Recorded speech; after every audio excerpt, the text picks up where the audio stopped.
பழமை வாய்ந்த ராஜராஜ சோழனின் மனைவி பஞ்சமன் மாதேவியின் பள்ளிப்படை கோவிலில் பாதாள அறை கண்டுபிடிக்கப்பட்டுள்ளது. படையெடுப்புகளின் போது விக்கிரகங்கள் மட்டுமின்றி விலை உயர்ந்த பொருட்களை மறைத்து வைப்பதற்காகவே இந்த பாதாள அறை உருவாக்கப்பட்டிருக்கலாம் என்று கூறப்படுகிறது.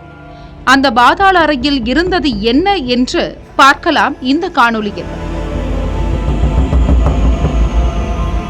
தஞ்சாவூர் மாவட்டம் பட்டீஸ்வரத்தில் 1000 ஆண்டுகள் பழமை வாய்ந்த மங்களநாயகி சமேத ராமலிங்க சுவாமி கோவில் உள்ளது. இங்கு ராஜராஜ சோழனின் 5வது மனைவியான பஞ்சவன் மாதேவியின் பள்ளிப்படை கோவில் என கூறப்படுகிறது. பஞ்சவன் மாதேவி தனது கணவரான ராஜராஜ சோழனின் மகன் ராஜேந்திர சோழன் மீது மிகுந்த பாசம் கொண்டு தனது சொந்த மகனாக வளர்த்து வந்ததாக வரலாறு உள்ளது. பஞ்சவன் மாதேவி எங்கு தனக்கு குழந்தைகள் பிறந்தால் ஆட்சி பீடத்திற்கு போட்டிக்கு வந்துவிடும் என்பதற்காக தனக்கு குழந்தை பிறக்கக்கூடாது என மூலிகை மருந்தை குடித்து தன்னை மலடாக்கி கொண்டார்.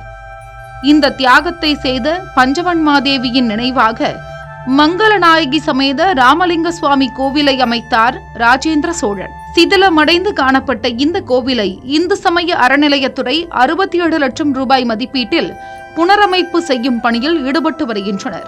இந்நிலையில்தான் கோவிலின் வடக்கு பிரகாரத்தில் புதிய கருங்கல் தளம் அமைப்பதற்காக பள்ளம் தோண்டப்பட்ட போது பாதாள அறை இருப்பது தெரியவந்தது.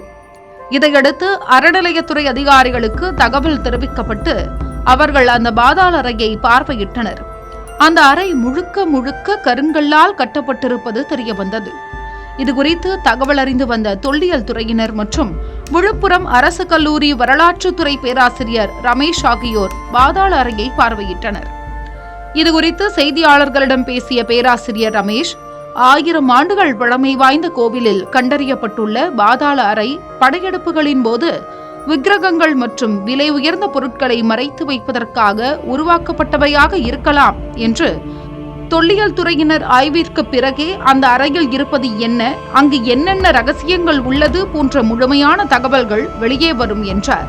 கோவிலுடைய வடக்கு புறத்தில் ஒரு சுரங்க அறை ஒன்று கண்டுபிடிக்கப்பட்டுள்ளது. இந்த சுரங்க அறை என்பது இந்த கோவிலுடைய விலை உயர்ந்த உலோக படிமங்களையும் இங்கே உள்ள நகைகளை வைப்பதற்கான ஒரு அறையாக இருந்திருக்க வேண்டும் என்று ஆய்வுகள் செய்யப்பட்டு வருகிறது. இந்த கோயில் பார்த்தீங்கன்னா பேரரசன் அதன் ராஜராஜனுடைய மனைவியான பஞ்சவன் மாதேவிக்காக எடுக்கப்பட்ட ஒரு பள்ளிப்படை கோயில். இது எடுத்தவர் ராஜேந்திர சோழர். அவர் தன்னுடைய 7வது ஆட்சி ஆண்டில் தான் 1021 இந்த கோயிலை கட்டியிருக்காரு.